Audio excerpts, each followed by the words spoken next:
পরিচিত মাহবুবুর রহমান মোল্লা কলেজ। এই কলেজটি দুইটি ভবনে 12 তলা করে অবস্থিত। আমরা একটি ভবন 1 নম্বরের 12 তলার একদম ছাদে এসেছে এবং এখানে এসে একটা অন্যরকম ঘটনা বা অন্যরকম চিত্র আমরা দেখছি যেটা আসলে অন্য কলেজের উপরে থাকার কথা না। আমরা আমাদের বিভিন্ন সূত্র মারফত যেটা জানলাম যে এই কলেজের উপরে একটা সরাইখানা আছে, সরাইখানাই বলতে হবে, এবং মেহমানখানাও বলা যায় এটা, এবং যেটা এই কলেজের যিনি মালিক সেই এবং তার পরিবার তারা এটি ব্যক্তিগতভাবে কাজে তাদের অতিথি বা বিভিন্ন প্রভাবশালীদের জন্য এটা ব্যবহার করতেন। তো কী আছে এই ছাদের এবং সেই ছাদের পাশে যে 2-3টি রুম করা আছে, এটি বিলাসবহুল রুমই বলা যায়, সেগুলো আপনাদের দেখাতে চাই। আসেন আমার সাথে।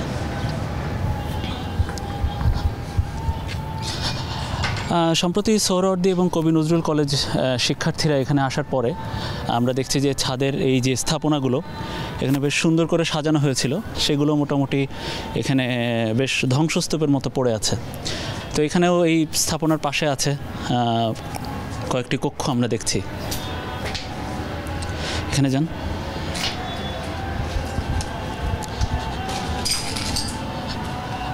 এখানে শুরুতে আমরা একটা বেডরুমের মতো দেখছি, যে বেডরুমটি বেশ দামি ফার্নিচার বেড, এবং এখানে অতিথিশালা বললে ভুল হবে না, এবং সেটি এখানে কাঁথা লুঙ্গি আমরা দেখছি যে মোটামুটি 1-2জন ব্যক্তি থাকা খাওয়ার জন্য এখানকার সব বিলাসী পণ্য। একটা স্যান্ডেলিনা সো রূপচর্চায় আভিজাত্য।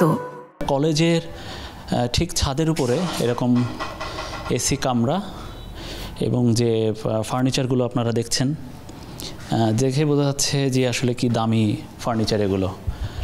এবং আমরা সেই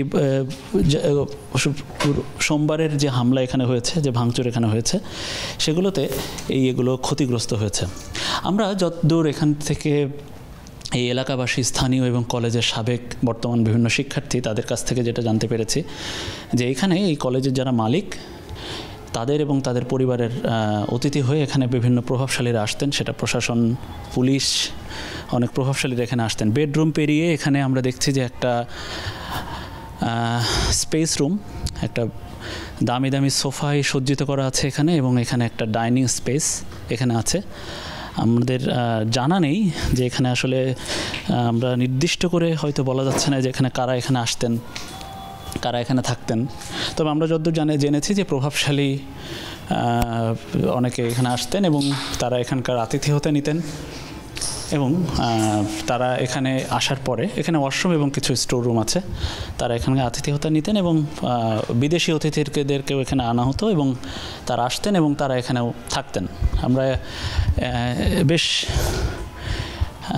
এই ফ্যানগুলো আপনারা দেখুন, যেটা স্বাভাবিকভাবে একটা এই বিলাসবহুল পণ্যগুলো বা বিলাসবহুল এই জায়গাটি, স্থাপনাটি, এটা সাধারণত আসলে বাসা বাড়ি বা বিভিন্ন 5 স্টার হোটেলেও এটা আসলে স্বাভাবিকভাবে দেখা যায় না, ঝাড়বাতি।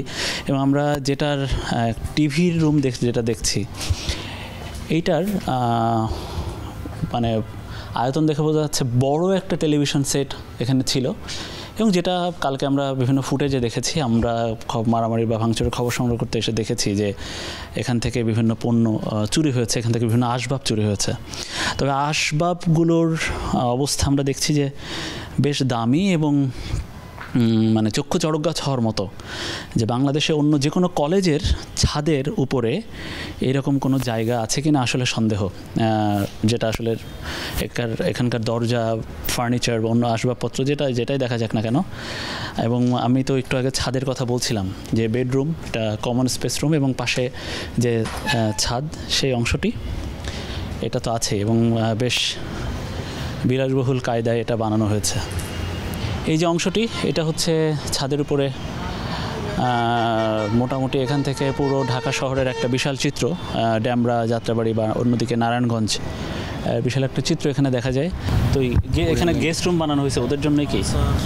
ওনারা মাঝে মাঝে স্টে করতে হয়তো বা রাতে স্টে করতে কিনা এটা আসলে তাদের ব্যবহারের জন্য, পারিবারিক ব্যবহারের জন্য সৌন্দর্য বর্ধন। তার মানে আপনাদের স্টুডেন্ট টাইম যখন, ক্লাস টাইম যখন, তখন তো আর নিশ্চয়ই গেস্টরা আসতো না। না পরে এটা রেস্ট্রিক্টেড, এটা আসতেই পারতো না, এটা ওনারা এটা রেস্ট্রিক্টেড। টিচারও এলাও না কারণ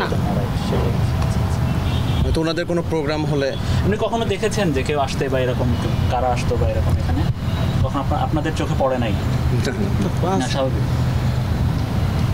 এমনি ছাদে আপনারা আসতে পারতেন কখনো? আমরা আসতাম না, কলেজ বা ইনস্টিটিউট যেটা সম্পূর্ণ তালা দেওয়া থাকতো। দর্শক, আমরা দেখাচ্ছিলাম মাহবুবুর রহমান মোল্লা কলেজের ছাদের অংশের এবং এখানকার বিলাসিতা। ছাদে আমরা দেখতে দেখতে একটু উপর থেকেও যদি দেখা যায় আসলে কী সুন্দর করে বিলাসীভাবে সাজানো হয়েছে, এবং এখানে বিভিন্ন অংশে অংশে এরকম রুম করা। আমরা ডান পাশে একটা সিঁড়িঘরের উপরে রুম, আর এই যে ছাদগুলো তো দেখছেনই। এবং আরেকটা মজার দৃশ্য হচ্ছে এখানে একটা সুইমিং পুল আমরা দেখছি উপরে একটা বেশ সুন্দর করে একটা সুইমিং পুলও বানানো হয়েছে। এবং এই জায়গাটিতে আসলে অতিথিশালা, এবং এখানকার শিক্ষার্থীরা বলছেন যে এই জায়গাটিতে একেবারে শিক্ষার্থী বা এই কলেজ সংশ্লিষ্ট যারা, তাদের জন্য নিষিদ্ধ ছিল।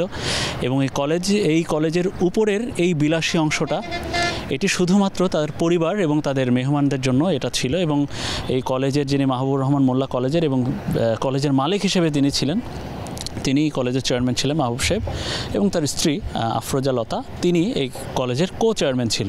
এবং মোটামুটি তার পরিবারই এখানে আসতো এবং তার পরিবারটি এই কলেজ চালাতেন, এবং তারা এখানকার আয় ব্যয়ের সব কিছুর হিসাব এবং সব আয়ের অংশটা তারাই অধিকাংশ এটা নিতেন বলে এখান থেকে আমরা আমাদের বিভিন্ন সূত্র মারফত জানতে পেরেছি। মনিরুল ইসলাম, যমুনা নিউজ, ঢাকা।